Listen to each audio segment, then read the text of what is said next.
Hi, I'm Dr. Jason Fung.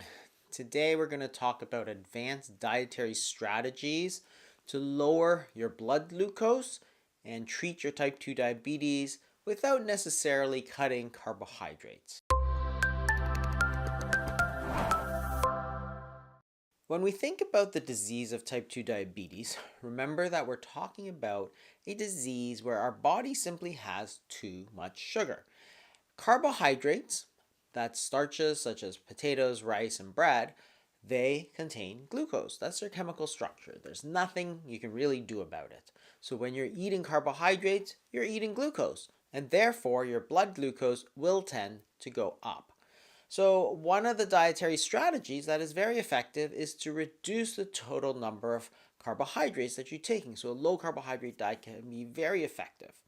The second thing we talked about previously is intermittent fasting. And again, you're not eating anything and you're giving your body time to burn off that glucose. Third is to eat more fiber, because even though they are a type of carbohydrate, they're not absorbed and therefore it doesn't contribute to the total body glucose. The fourth thing that you can do is to eat natural unrefined carbohydrates, and that is those with a low glycemic index. One of the things that distinguishes them is how quickly those carbohydrates are absorbed in the body. If you take white flour, a lot of the protein has been taken out, a lot of the fiber is taken out, the fats, and it's grind up into a very, very fine powder. So when you eat it, it gets absorbed very quickly. This makes a huge difference to how high that blood glucose rises. This study by Dr. Ludwig from Harvard compared 3 different meals, all of the same calories.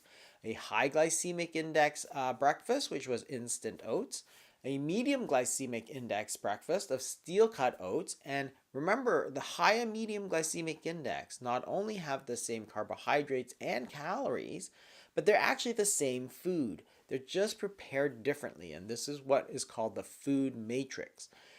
The way that the food is processed makes it easier to absorb, which has a much higher effect on the raising the blood glucose.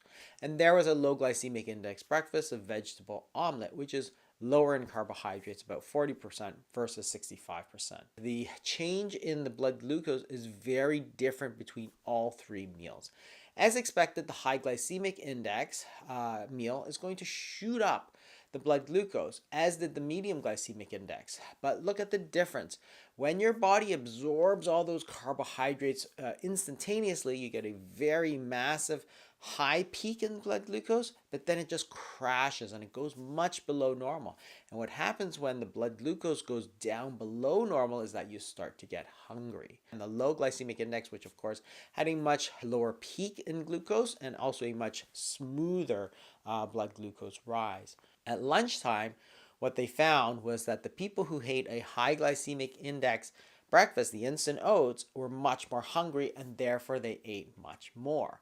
When they're allowed to eat what they want, they ate 81% more calories than the low glycemic index group and 53 more calories than the medium group, even though these were exactly the same foods. And that shows you the difference between fast carbs and slow carbs. The natural unrefined carbohydrates, which are much smoother in terms of blood glucose, they contain more fiber, they're less processed, they're not as easily digested, they're not as easily absorbed, they tend to be much better. The fifth thing you can do is to eat the carbohydrates last. And it doesn't always seem intuitive, but you have to remember that when you eat the carbohydrates first, what happens is that your body can absorb those carbohydrates very, very quickly. The reason is that the foods don't go from our mouth into our intestines where they're absorbed. They're actually held in the stomach. The stomach is the sort of reservoir for the food, because as we're eating the food, we're eating it much faster than our intestines, the small intestines and large intestines, can actually absorb.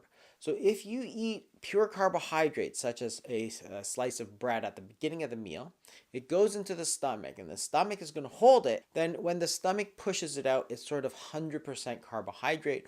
When it's 100% highly refined carbohydrate, the blood glucose is going to spike. If you eat proteins and vegetables first, what happens is that by the time you get to the carbohydrates at the end of the meal, when it goes into the stomach, it's actually going to be mixed around with all those proteins and fats and vegetables and all that sort of thing. When the stomach pushes out a bolus of food into the intestines for it to absorb, there's a bit of protein, there's a bit of fat, there's a bit of carbohydrate. So therefore, that blood glucose rise is much, much slower, and that makes a big difference. The average serum glucose was much, much lower when you ate the carbs last versus eating the carbs first, even though the two groups of people ate exactly the same meal. It was the food order that made a difference. In this follow-up study that they did, they showed again if you ate the carbs first, which was bread and orange juice, you got this massive spike in your blood glucose, and then it just crashes to the bottom. When it crashes, you're going to get hungry, which is going to make you go look for food and something to eat, as opposed to eating the chicken breast first or the broccoli first and then the bread last. You see that the blood glucose is much smoother despite the fact that both groups ate the exact same meal.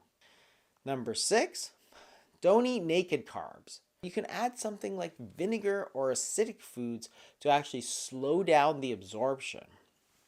They did a very interesting study where they compared bread and bread with lemon juice. And the idea is that organic acids are going to inactivate some of the salivary amylases, which are the digestive enzymes in our saliva that breaks down carbohydrates. Because the acidity inactivates it, the carbohydrate is not broken down. So by the time it gets into the stomach and then into the intestines, there's much less available that's already broken down into individual glucose molecules for it to absorb. So what they found is that the amount of starch that is going to be released is much, much lower. And that not only works with lemon juice, but also all kinds of acids. So acetic acid, which is vinegar, or lactic acid, which is fermented and pickled foods, can also have this effect. This is a study where they looked at bread with butter versus bread alone. And this goes to the idea of the naked carbohydrates. If you take the bread, you can see that the area under the curve or the glycemic index are both higher.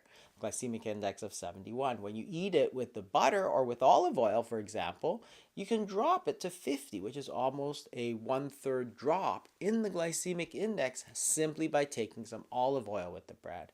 So the traditional way that some people do with the olive oil and the vinegar and dipping it can be very useful. The acid is going to slow down the digestion by blocking those salivary amylases, and the olive oil makes it gives it the intestines something else other than the pure carbohydrate.